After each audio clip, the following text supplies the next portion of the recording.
dikerjakan secara tertib. Wajib dikerjakan secara tertib.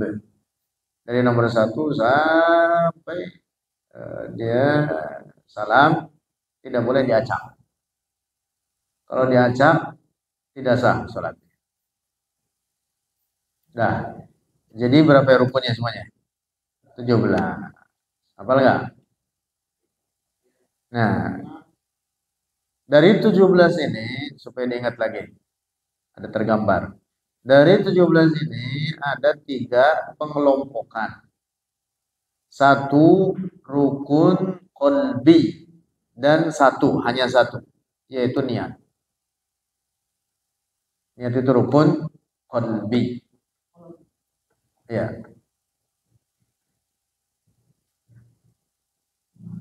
Tambahan nih dalam hukum niat, tambahan sedikit dalam hukum niat. Kita kan banyak mengucapkan usolli sebelum takbir. Usolli fardhal maghribi misalkan gitu. Salah rakaat mustaqbilal qiblat. Itu boleh diucapkan dan itu dapat menguatkan hati. Hanya saja dalam mazhab kita, mazhab Syafi'i, meletakkan niat itu tetap ketika takbir. Karena definisi niat itu harus muqtarinan bi fi'lihi. Dia berbarengan dengan dia kerjaan yang hendak dikerjakannya itu daripada ibadah itu. Salat dalam hal ini. Nah, mengucapkannya di depan sebelum takbir boleh. Tetapi ketika takbir juga wajib meletakkan niat. Ada sebagian pendapat ulama, tambahan ini penting. Ada sebagian ulama mengatakan yang di depan takbir itu yang kita ucap usolli sambil menghadirkan dalam hati niat usolli fardhal maghribi sambil hadir dalam hati, kemudian setelah itu langsung takbir. Sebagian ulama mengatakan mencukupi. Sebagian ulama mengatakan mencukupi. Karena ada sebagian orang ketika takbir dia menghadirkan niat dalam hati kesulitan. Ketika takbir Allah kagak hadir dalam hatinya. Nah, sebagian ulama mengatakan yang dia niat sebelum takbir, sedikit sebelum takbir itu tadi, dianggap mencukupi. Coba dipaham ya.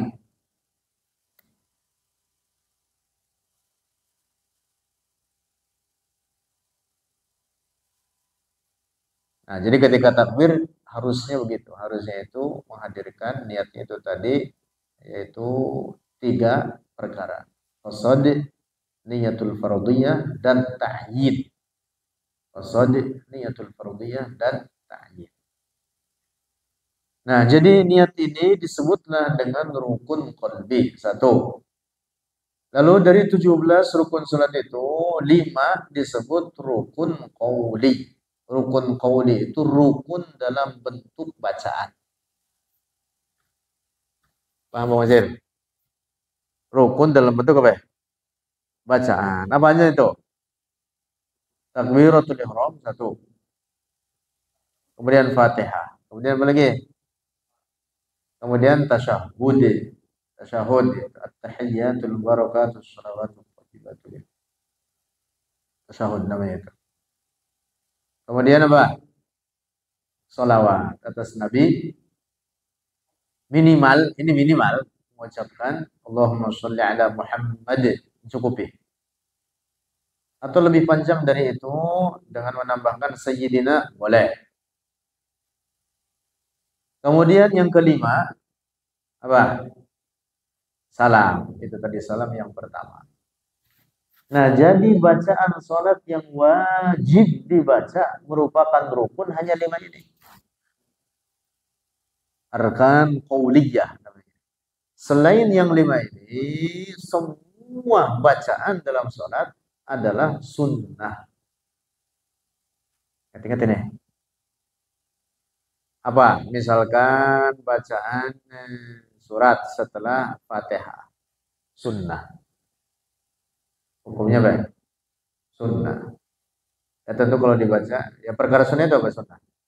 Kerjakan, berpahala, tinggalin, kagak apa-apa, kagak berdosa. Nah, kalau kerjakan tentu berpahala. Fatihahnya rukun, wajib. Baca tasbih ketika ruku atau tahmid ketika i'tidal. Demikian pula tasbih ketika sujud. Lalu doa yang dalam duduk antara dua sujud itu bacaan semua itu apa? Sunnah. Itu bacaan itu semua sunnah. Nah, jadi yang rukun hanya berapa? Hanya 5 perkara. 5 tambah 1 rukun qauli. Maaf. 5 rukun qauli tambah 1 rukun qalbi yaitu niat. Jumlahnya 6. Sisanya berapa? Dari 17. Sisanya 11. Nah, 11 itu disebut namanya rukun fi'li. Rukun fi'li yaitu rukun dalam bentuk pekerjaan. Fi'il itu perbuatan. Rukun dalam bentuk apa?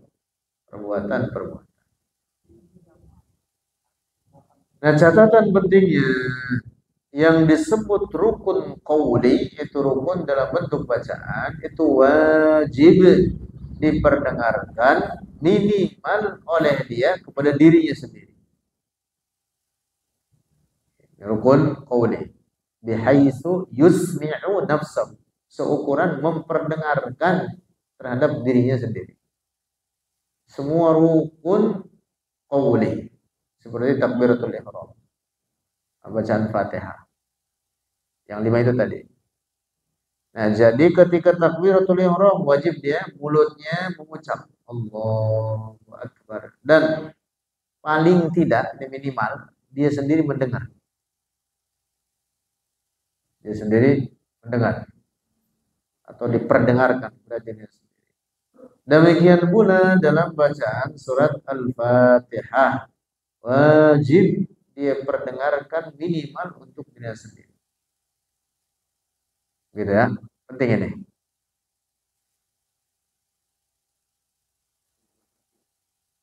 Kalau dalam hati bukan baca. Dalam hati namanya membayangkan. Dalam hati itu apa namanya? Bayangin. Dibayangin ada huruf-huruf surat Al-Fatihah. Menurut dia dibaca oleh hatinya. Kalau dia mulutnya mingkem aja berarti kagak baca. Walaupun dia kata baca dengan hati tidak sah. Penting ini tidak sah. Karena apa? Itu tadi praktik rukun fi'il itu wajib dibaca. Bihaitsu rukun qauli itu wajib dibaca. Bihaitsu yusmi'u nafsahu. Itu minimal. Sekiranya memperdengarkan oleh dia terhadap dirinya sendiri dengan bacaannya tersebut. Jadi jangan mingkem aja, kalau mingkem aja kapan baca dia? Kata dalam hati kagak sah. Namanya rukun qauli, udah dibaca. Gitu. Kalau dia baca tapi berisik gitu di luar ada suara keras gitu. Jadi kagak harus lebih keras daripada suara itu. Ukuran kalau dia sendiri baca kedengar ya udah segitu. Gitu dalam madhab kita madhab Syafi'i. Ya jangan mengganggu. Kalau ganggu mah nggak boleh. Iya jangan kencang-kencang juga gangguin orang. Seukuran itu dapat mengganggu maka nggak boleh.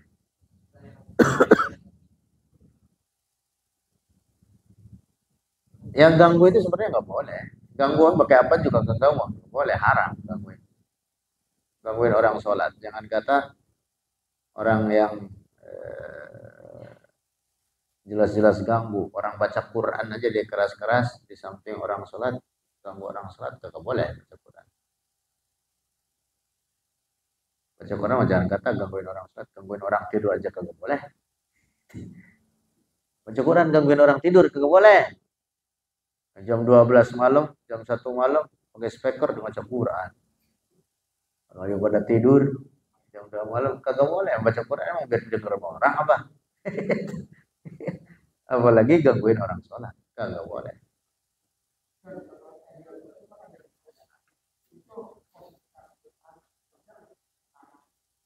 Duduk dalam sholat boleh dengan bentuk apapun. Bang Masir, nih. Bang Masir sakit kaki. Ini boleh dengan duduk bentuk apapun yang nyaman bagi dia. Nah, duduk dengan model iftirash seperti dalam tahiyat awal itu hukumnya sunnah saja. Demikian pula dengan duduk tawarruk namanya di tasyahud akhir. Tawarruk itu artinya warik itu artinya pantat. Jadi meletakkan pantat di tempat duduknya, bukan menduduki betisnya. Kalau duduk iftirash itu menduduki betisnya. Tapi kalau duduk tawarruk dia di lantainya dengan pantatnya, kakinya diselonjorin ke bawah kaki kanannya. Itu namanya tawarruk. Itu hanya sunnah saja. Tanpa begitu boleh. Sila pun boleh.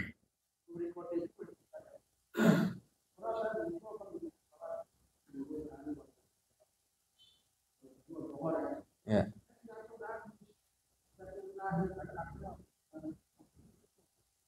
Ya. Ya, kalau mau jadi makmum, imamnya misalkan duduk, modelnya tahiyat, atau orang yang mau kita jadiin imam, duduknya modelnya tahiyat awal, padahal dia tahiyat akhir. Makanya jangan ditungguin lama-lama. Oh, ini duduk aja kita takbir lalu kita duduk. Nah, niat berjamaah begitu. Nah, kalau dia salam kagak jadi ntar kita jamaah.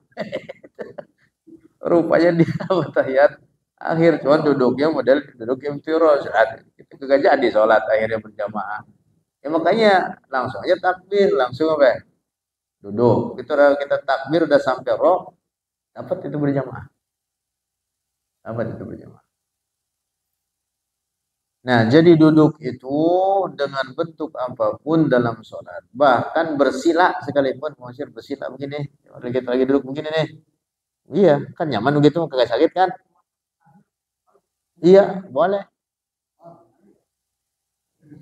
Nah, iya begitu. Kan berdirinya bisa. Nah, jangan pakai bangku. Kagak boleh pakai bangku mah. Mengapa? Karena dia mampu, sujud mampu. Ini penting ini untuk diingat. Ini banyak yang salah paham ini. Dalam mempraktikkan rukun ketika dia tidak mampu berdiri. Ketika dia tidak mampu berdiri. Kan rukun tadi nomor 3. Boleh duduk. Maksudnya duduk itu sebagai pengganti berdirinya saja. Rukun yang lain di mana dia mampu wajib dikerjakan. Sujud. Mampu.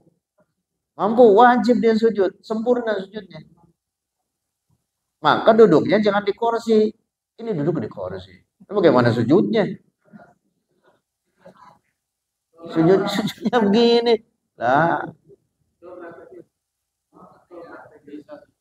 enggak, mesti yang duduk di kursi.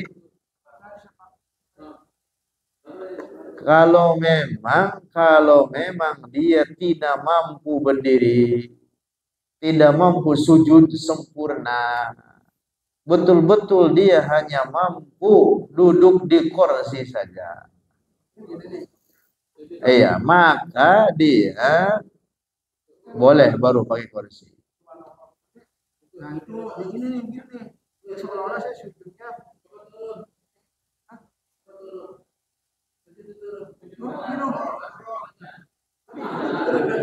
bisa,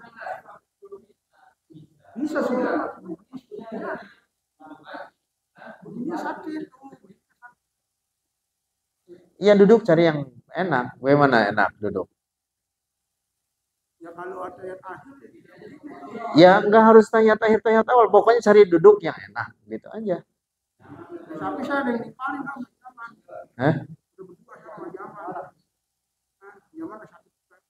Iya, kesimpulannya begini. Boleh pakai kursi itu, yaitu apa? Sujud. Kan saya ulang lagi dari awal. Orang yang tidak mampu berdiri, tidak mampu berdiri aja, nggak bisa berdiri dia. Dia harus duduk, nggak mampu. Tetapi posisi sujud dia bisa. Duduk dia, bisa di lantai, bisa, sujud bisa, maka dia wajib duduknya itu di lantai, bukan duduk di kursi. Karena dia wajib mengerjakan apa? Sujudnya secara sempurna karena mampu. Jadi yang kagak mampu berdirinya doang. Bukan kemudian gara-gara berdiri kemudian sujud di kursi juga begitu kagak jelas begini aja. Padahal dia sujud bisa ke bawah.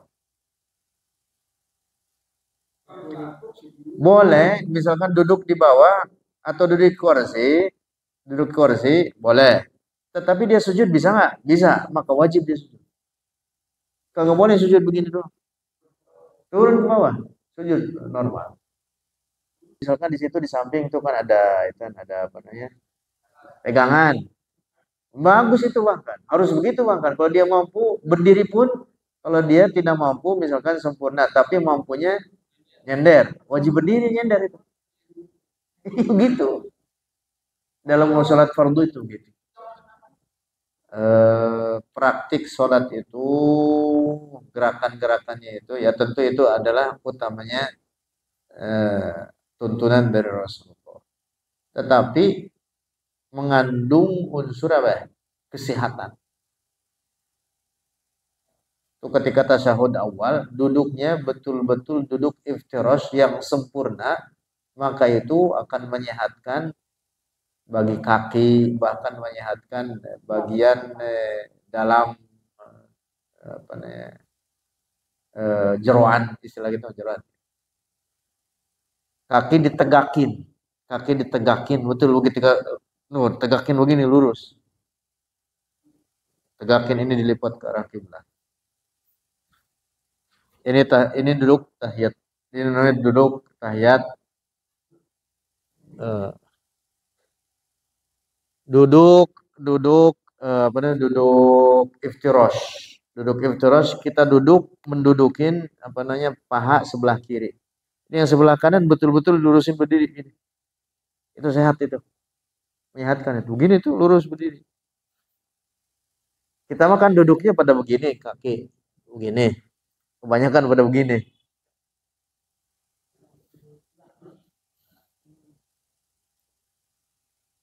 Ini duduk iftirash, duduk di tahiyat awal. Nih, kakinya dilurusin begini nih, lurusin. Ini ditekuk ke depan.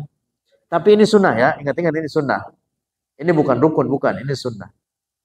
Ini begini, terus ini kita dudukin di sini. Duduknya kita di sini nih, tuh gini. Ini betul-betul dilurusin ini. Iya, yang didudukin ini di paha yang apa namanya betis sebelah kiri. Tuh begini. Nah, entar tahiyat akhir ini juga dilurusin persis begini, cuman kakinya ditaruh di bawah begini. Tuh begini, ini dilurusin begini. Ini ketekan ini perut ketekan, ini ketekan, kaki ketekan, makanya bikin sehat ini. Kebanyakan kita kalau tahiyat awal pada begini.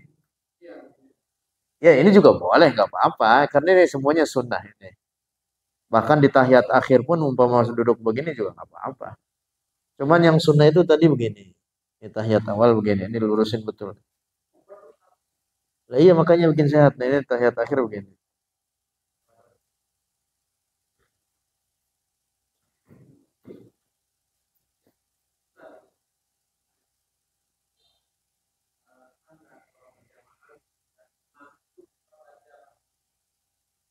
Maksudnya kagak baca. Lupa itu kagak baca.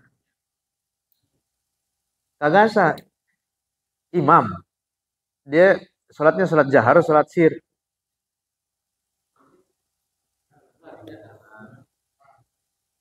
Lantas dia kagak baca Fatihah. Baca surat doang. Terus sujud, ruku. Terus kagak ditanbih sama makmum. Ya kalau kagak ditanbih terus makmumnya ikutin aja, makmumnya kagak sah.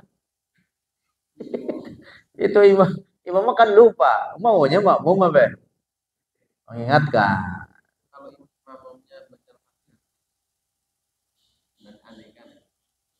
Kagak sah harus ditanbih. Kalau ditanbih, karena itu ninggalin rukun namanya.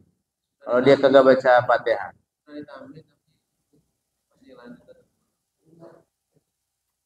Kalau imam dia ninggalin rukun, imam ninggalin rukun karena lupa. Kemudian kita mengingatkan, tetapi kita apa? Tetapi si imam tidak mau apa? Mengikuti peringatan daripada si makmum tersebut. Ini si makmum mufaroqah. Karena bagi si makmum, ini si imam sholatnya batal bagi si makmum. Paham nggak ini?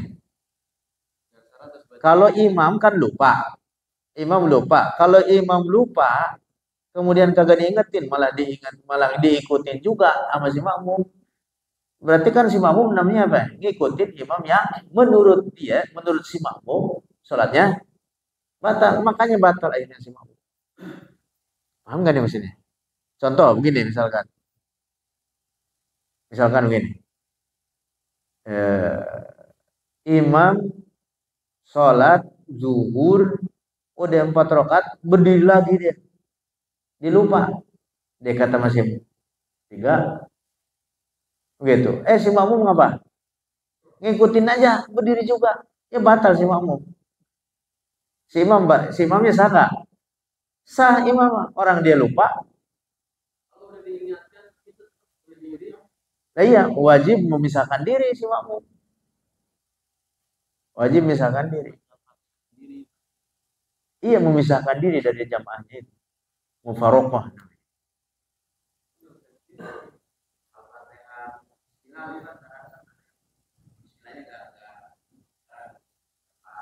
Wajib baca bismillah. Nah, bismillah terkait dibacanya dengan jahar atau tidak jahar itu perbedaan pendapat. Nah, bagi kita mazhab Syafi'i wajib dibaca. Dia bagian daripada Fatihah. Asal dia baca bismillah tetap sah kita. Iya, cuman misalkan bismillahnya pelan. Kita yakin dia baca bismillah atau kedengaran bismillahirrahmanirrahim. Kemudian baca jahar alhamdulillah. Berarti baca namanya dia. Sah.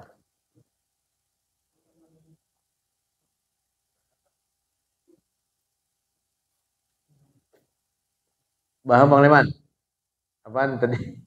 Mau nggak? Jadi itu imam kalau dia ninggalin rukun ditanbih oleh makmum jangan diikutin aja. Kalau si makmum ngikutin aja padahal itu imam ninggalin rukun. Tapi begitu diikutin aja si makmum jadi batal salatnya. Paham nggak? Sama persis dengan imam misalkan sholat 3 rakaat padahal harusnya 4 rakaat. 3 rakaat dia salam. Dia lupa. Si makmum kalau ngikutin aja maka apa? Tidak sah. Sampai salam, diikut salam juga. Ingetin.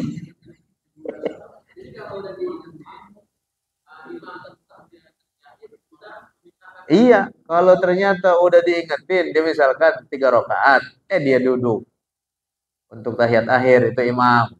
Udah kita ingetin tasbih dengan baca subhanallah. Ternyata ngapa? Dia masih apa? Masih terusin aja duduk sampai salam. Kita jangan ikutin. Kita bangun. Setelah ditanbih kagak mau juga kan dia, berarti ini orang mau sampai apa? Mau sampai salam. Lah kita berdiri mau parokoh namanya. Ya kalau kita ngikutin sampai kita salam, kagak sah salat kita. Nah si imam bagaimana itu nanti? Misalkan tadi baru 3 rakaat terus dia salam. Nah setelah kita rapi salam, setelah kita rapi salam, kemudian diingatkan kepada dia. Salat kamu kurang 1 rakaat. Nah kalau setelah salam kita dan dia belum lama duduknya belum berubah, setelah diingatkan, dia ingat, dia boleh nambah 1 aja. Kata 1, kemudian dia duduk tahiyat seperti biasa, kemudian salam. Kecuali kalau jauh udah zikir dia lama. Apalagi kita ingatannya dia udah di luar sono. Di luar masjid. Udah ngopi, udah ngerokok, baru diingatin tadi kamu kurang jadi imam sholat 1 rakaat kurang. Lah dia harus pulang lagi semuanya. Gak cukup 1, harus pulang dari awal.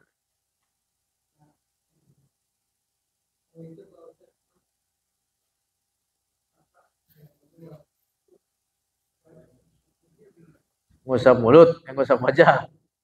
Ngusap wajah sunnah aja itu. Sunnah iya, nggak wajib. Iya, itu bukan rukun.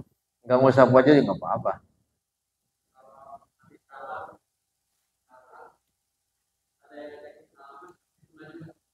Salaman nggak apa-apa misalnya. Itu sebenarnya nggak ada dasar sunnahan. Dalam ajaran agama kita nggak ada dasarnya. Tetapi kalaupun dikerjakan nggak apa-apa, bukan haram. Apalagi tadi begitu datang, sama-sama datang belum salaman. Iya, iya. Oh, salaman doang sih emang. Ini ada orang atau bid'ah, bid'ah sesat. Lah yang bukan bagian dari sholat itu kan jelas sudah bagian dari sholat. Oh, salaman doang sih kata bid'ah. Terus dia bilang apa? Ya itu kan dihususkan salamannya habis sholat. Emang apa? Gak masalah. Orang sebagian orang malah dia menghususkan diri dengan setelah selesai sholat buka HP, itu kagak dikata beda. Kalau salaman doang sih. Apa salaman doang? Ya nggak apa-apa. Sekarang misalkan ada sebagian orang bahkan banyak udah terbiasa bahkan habis salam langsung apa? Pergi aja udah. Ada yang begitu. Nah itu ngapa kagak dia permasalahin? Mulai yang salaman dipermasalahin. Lah kan habis salam itu ada anjuran beberapa zikir dibaca. Ini langsung pergi aja. Itu kagak dimasalahin. Ya salaman dong saya apa? Ya kan salam bukan bagian dari sholat. Enggak masalah, bukan haram, bukan perkara haram. Walaupun itu memang tidak ada dasarnya dalam hadis enggak ada. Tapi tidak mengapa. Allah a'lam. Astagfirullahaladzim, astagfirullahaladzim, astagfirullahaladzim. Lakal hamdu ya maulana ya ma'bud. Alhamdulillah rabbil alamin wassalatu wassalamu ala sayyidina Muhammadin fil awwalin wal akhirin. Ala alihi wa sahbihi ajma'in. اللهم اغفر لنا ذنوبنا ولوالدينا ولمشايخنا وللمؤمنين والمؤمنات والمسلمين والمسلمات. اللهم بلغ مرادنا وحسن مقاصدنا من الخيرات والبركات والنفحات والصفاء الدين والدنيا والآخرة. ربنا آتنا في الدنيا حسنة وفي الآخرة حسنة وقنا عذاب النار. صلى الله على سيدنا ومولانا محمد والحمد لله رب العالمين.